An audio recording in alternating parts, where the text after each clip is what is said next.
Hi everyone, welcome back to Fast Intelligent Care. This is our part 4 with Jemma Cooke, and today's episode we're going to talk about pressure care. So pressure care mattresses, repositioning, we'll look at pressure care within seating even. So first thing I want to ask is, Jemma, when it comes to pressure care, when we're looking at mattresses, we know that there are also, same as with pressure care cushions, so many different options. What is kind of your go-to, I always say questions, but what is your go-to questions that you ask to try and get someone to select the right mattress for their clients? So if you're looking at supporting OTs that are coming in. Yeah, sure. So like you said, that there is so many different types of mattresses out there. You know, you've got your static sort of foam mattresses, hybrid mattresses, which are a combination of air and foam, and then you've got your full alternating air mattresses. So I guess the things that I'm looking at is, you know, first of all, what's the client's risk of developing pressure injuries? That's sort of the first thing that I'd be looking at. Do they currently have any existing pressure injuries, or have they had, a history of those pressure injuries? Where's the location of them as well? And trying to think about, where they might have developed them, whether it was in bed or whether it was sitting, or whether it was somewhere else. So that's obviously the first thing that I'd be looking at to determine where sort of they fall in between, those different mattresses. How much time the person spends sitting, sleeping in bed, what their mobility is like. Do they have the ability to turn and reposition themselves in bed? Or, if they're not able to do that, does that mean they're just, laying in that same position, which obviously is going to increase their risk of pressure injuries? Yeah. Another thing that I might consider is the person's do they have power outages? That's why that's like one thing that people sort of don't think about is, does this person, is there a risk of power outages? And are they someone that is on their own, or do they have someone that might be able to help if something was to happen? So obviously, alternating air is the best, but you might have someone that lives in an area that's, prone to power outages. So you'd be looking at, okay, is this going to be the most sort of suitable option? And if we are going to look at this, what sort of things we need to put in place to ensure that this piece of equipment is going to work, well, keep working well. Another thing that I would be sort of looking at is, you might have someone, for example, someone who's a palliative client, where, they might have quite a significant pressure injury, for example, and you might say, well, okay, for them, they will definitely need an air mattress, but then that's when you kind of want to have a look at, are they going to be comfortable in that? Do we want to focus on, an air mattress because it's, the best for them, it's the gold standard? Or do we have a look and go, what are they going to actually be comfortable on? Because the goal there is to sort of keep them more comfortable. So there's quite a few different things that I would sort of be thinking about. So when I'm working with the OTs, if they're coming to me and saying, I'm not sure what sort of mattress to sort of look at, there's sort of some of the first questions that I would be asking to just determine, okay, where does that person sort of fit? But in saying that, we definitely need to do trials. So we can't sort of just pick one and go, yep, that's going to be, the right option for them. That's when we need to go. The next step would be looking at doing a trial, because one mattress might be, based on all the information we've got. One particular mattress might be, what we've chosen, seems the most suitable, but following a trial, it might turn out that, we have to look at a different option. Yeah. I like that you said that the goal, that you're kind of looking at the goal for the client when you were talking about palliative care, because like you said, we see certain mattresses as like the gold standard of like, alternating air is like, oh, that's perfect. That's the highest you can get for pressure care. But if your goal is for your client to also be able to reposition themselves, then it doesn't fit that bill necessarily. Unless obviously they have a way to like do the max inflate mode or make it more stable, but it's still not ideal. So I think what I took from what you said was really looking at what are the goals for this client in terms of, are we just looking at treating the pressure injury or prevention, or we're looking at do they need to have bed mobility, and are we looking at pain management, are we prioritizing comfort potentially or sleep quality? So that's I think a really good takeaway from, we're not just looking at they have a stage 4 pressure injury on the heels, let's go for full alternating air. There might be some other things we need to consider. Definitely. And I think at the end of the day, it's the client's choice as well. If they choose not to be on an alternating air mattress, but they're happy to sort of go with a hybrid mattress, it's not as designed for such high risk. There is some barriers, and there's risks involved with them being on that mattress. It means they're actually going to be able to sleep on that mattress. They're going to be more comfortable. And I would definitely be looking at that as well, because at the end of the day, it's their choice. If they're not going to be compliant on the mattress that you're sort of recommending, well, sort of what's the point? Yeah. And you mentioned power outages being a big thing as well. So what would be some solutions for that? If I need something a bit more advanced than just a foam mattress, what would be a solution if I do have someone that is in an area that has quite a lot of power outages? Yeah, well, I think we're quite lucky with most of the alternating air mattresses that I have come across. A lot of them do have, say, a battery backup option, which can be added onto the mattress. So I guess that's one thing to start with. It really depends on where the person is located. It might just be that they're in an area in metropolitan a city somewhere that, there might be a power outage that might last for a couple of hours. So something like a battery backup might work for them. But then we might be working with clients that are in more regional, rural areas where, they could have a power outage that lasts for days. So I've come across clients in those situations where they've got, a backup generator, which means that that'll kick in, once the power goes out, to ensure that they've always got the air mattress working. With the air mattresses as well, for clients who, there might be a risk of power outages.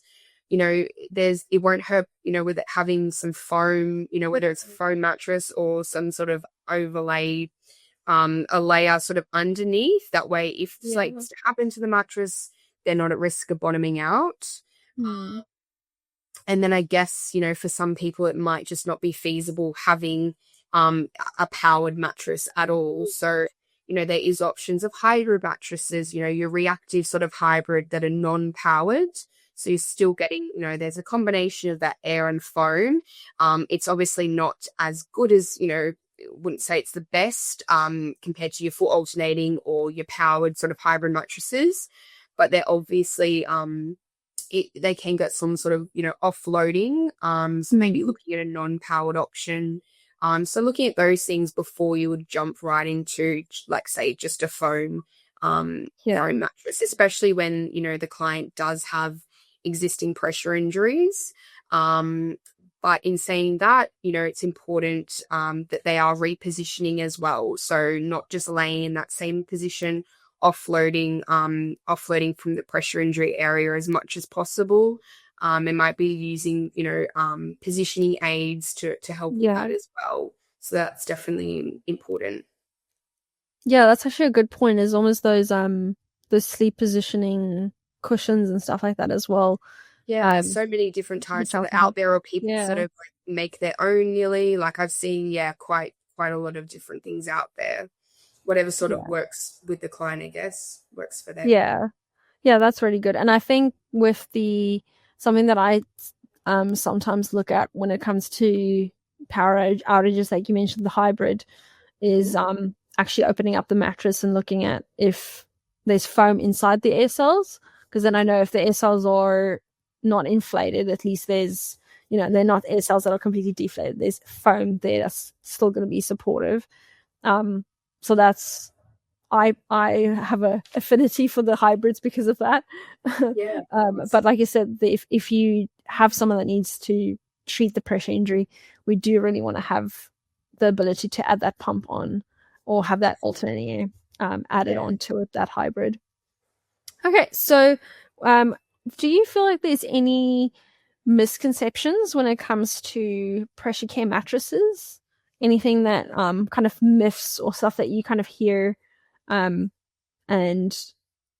things that you might need to kind of manage when you actually end up maybe doing a trial for clients, saying like, hey, this is, maybe if we think of something like an alternating air mattress, there's as much as we say it's this really great mattress to have, there's a little bit of a pushback with people not really wanting it because they think it's going to be, very loud, it's going to be cold, uncomfortable. What are some similar, or even is that a misconception that you have come across, or do you feel like that is an issue? Yeah, definitely. I've seen plenty of clients, both in the community, but probably more so in my hospital sort of experience. So with my current role, I do go into the hospitals a fair bit, and do training, with nurses and OTs, and often speaking with them, they do get a lot of feedback from, the patients that, they've had bad experiences on air mattresses. So when they come in and, an air mattress is arranged for them, straight away they're like, nope, I don't want it. They're outright, they turn it away. But yeah, that's definitely the case, because some of them are very noisy. Some of them it's, they've got these big compressors on the end of them, and, it doesn't help when the mattress, like the pump, is being dropped as well, because that can sort of make a bit of a rattling noise. And you've got some people that are used to sort of, being at home, like silent, and then all of a sudden they've got this like pump that's just non-stop making noise. A lot of people sort of complain about air mattresses and, say, oh, I feel like I'm getting, seasick, motion sickness because of the moving. Air mattresses are so different to just a foam or like a standard spring mattress that most people have got at home. So once they go onto an air mattress, it's like, oh my gosh, like, what is this? It's moving. I can't, I'm sinking into it. That's often a big thing. Sinking in, or the mattress is too firm. So whenever I'm sort of going in to do education and training on the air mattresses, it's actually, training the staff on, the different settings of the mattress, and letting them know that you can actually, make the mattress softer and firmer. You can do things to the mattress to make the patient or the client more comfortable. Just because it comes in and, you put them onto the mattress, and, straight away they're not comfortable, doesn't mean that you can't do anything to sort of change that for them. So often I'm hearing from, feedback is that, they've had a bad experience, on a mattress, because, those reasons. Generally it's too firm, and it's noisy, and it's moving. So that's definitely something, and it's generally comes down to sort of that lack of education and training that you can change them. Not all mattresses, but most of those air mattresses these days, you can definitely change the settings. So it's just understanding sort of how you can do that to make the person a bit more comfortable. Yeah. It's probably, I'd say, the main sort of thing, mainly with air mattresses that we see. Yeah, no, that's a good point, because I've come across that even with alternating seat cushions as well, which we do have with the configurator chair. Is we had an older pump that we had now replaced, but the older pump, a lot of times it had a dial, so if you would accidentally push the dial, like, it would knock against the dial, and it was really firm. But the beauty of it was that you had this ability of, actually, the pump could be set up for someone's weight, so it was actually, the pump was designed to be, the perfect firmness for someone's weight, with a bit of chance for like change for your own preference. And that's the same with our mattress pumps as well, as we do now have I mean, maybe some pumps don't, that maybe they have a set setting, but most of them have now your weight settings. Like you said, you can make them more comfortable. Yeah, I think my even though it's sort of generally speaking, it's their weight. So you're working out how much pressure is needed for their weight. I often refer it to as a comfort setting as well. So yeah. might set it to their weight, and then still that person might be saying, look, it's far too firm or it's too soft. You always have a bit of leeway there. You know, there's not no risk involved in sort of making it a little bit softer for them if it's going to mean they're more comfortable. So I think that's often something. There's a lack of education around, you know, adjusting the air mattresses, and most people think, no, it has to be on here. And if I change it, it's not going to be as effective, but that's not always the case. Yeah, it's like it's a guideline. But yeah, comfort is very subjective, and it is something that is important as well. So it's good. It's I also say that as well as, you know, you do have a little bit of leeway. Like obviously don't put it on the 100 kilogram setting for like a little 60 kilogram lady, but within reason. Yeah. But if it means that, you know, the client's gonna be more comfortable and they're actually gonna be able to stay on the mattress and they're not gonna sort of refuse it, I think that's a lot more important. Yeah. And do you feel like I know some pumps have the ability to change cycle lengths. Do you feel like that's something that helps with comfort? Like that the shorter cycles are a bit more comfortable? Yeah, definitely. So yeah, some mattresses have the option to change the cycle times, whereas other mattresses it's sort of a set time. So I do find that sort of clients specifically in the community settings, yeah, we've definitely got the options to either decrease or increase the cycle times. And again, it's sort of making them more comfortable. Because having it on that sort of shorter cycle time, obviously it's, you know, you're getting more alternation, which means you're getting more offloading. But that might, you know, not be very comfortable for the client. They're feeling the movements a lot more. So by increasing the cycle time, you know, it might mean that their sleep's not so disrupted. So that's obviously also important, but it is good to sort of look at, you know, what's their risk of pressure injuries, because the shorter cycle times are most likely going to be more appropriate. So yeah, it comes down to sort of that, you know, again, are they comfortable, making them more comfortable, and you know, if it means their quality of sleep is going to be improved because of that longer cycle time, then we might look at doing that. Yeah, because at the end of the day, if their sleep quality is better, they might actually be more mobile, or they might have be able to interact more with family, or So that's really important as well.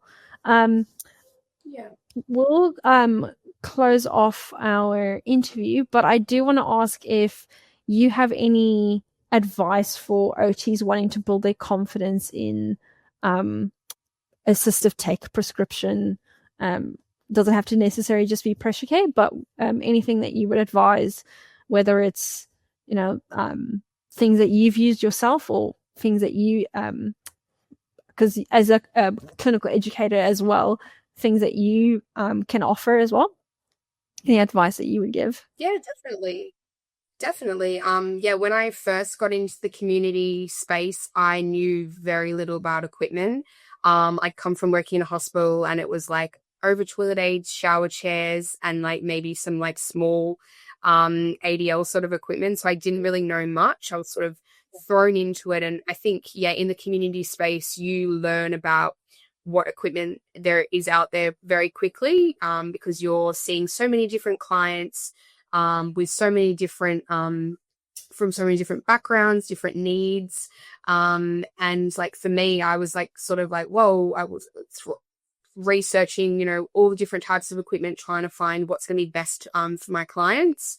But I think the best thing that you can sort of do is, if you're really interested in getting into more, you know, whether it's complex equipment or just, you know, more equipment prescription, knowing what's out there, is, you know, first of all, reaching out to the suppliers, checking in to see what webinars, what in-services, I know we offer them, you know, Enable, you guys offer plenty of in services on equipment. It's a great opportunity to go and learn sort of more about what equipment is out there, what equipment is going to be, work for their clients. And then also attending, equipment expos, things like ATSA, every year, that's on, in different states. And suppliers are there presenting, the latest and greatest equipment and technology. And often, there's plenty of people there that, are so experienced in the equipment prescription space. So having a chat to them and finding out what's, what new technologies out there. There's plenty of things you can do. I think it's just getting out there and looking at what's available, what education and training that you can do. Sort of further your skills in it. Yeah, I always enjoy ATSA because it's also a great opportunity to talk to all the experts and all the different there's lots of wheelchair seating experts. So many. And they're all the same level. I'm still learning because that's the space I feel like there's so much to it.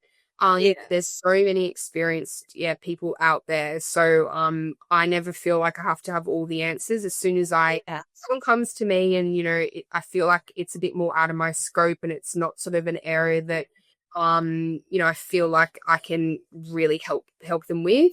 That's when I'll reach out to sort of other suppliers, other therapists that I know that that's their area, and I'd sort of get them to help them out.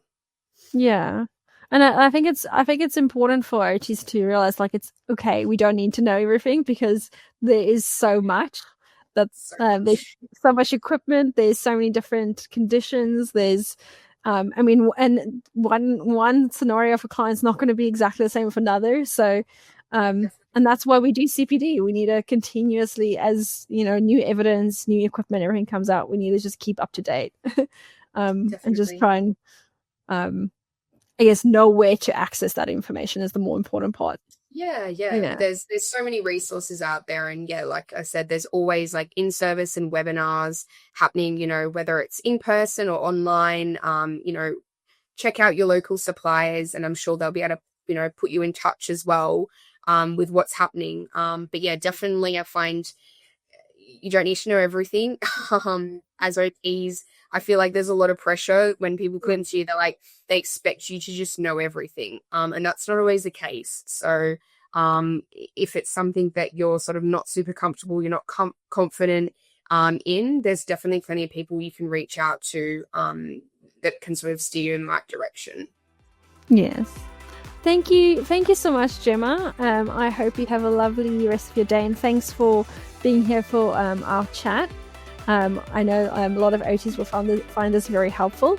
Hopefully we'll have, for those of you that are interested, Jemma's in the Sydney area, so able to support with things AT related. Thank you so much, and we'll close off this episode. So we had our 4 parts.